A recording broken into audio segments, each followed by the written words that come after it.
PFAS are a large group of man-made chemicals that have been used in numerous industrial and consumer products for decades. They are commonly known as forever chemicals because they do not break down easily and can migrate through the environment, posing risks to human health. Under the Safe Water Act, EPA is establishing nationwide legally enforceable limits for several well-researched PFAS compounds to reduce exposure for Americans served by public drinking water systems.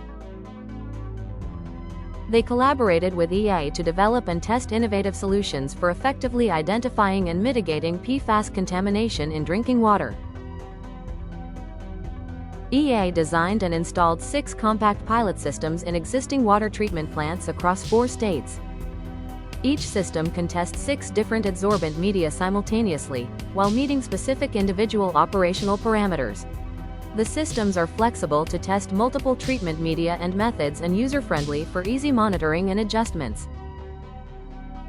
Throughout the project, the team overcame numerous technical challenges including the compact design, independent operation of 6 separate columns on each skid, remote monitoring, robust design to avoid operational difficulties, and dechlorination at a small scale. A sophisticated human-machine interface is installed on each skid and displays various system operational parameters. Advanced controls and remote dashboards enable teams to track system performance in real time.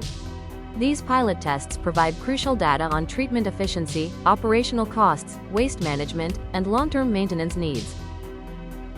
This information will help utility operators select appropriate treatment options, estimate costs, and comply with new safety standards.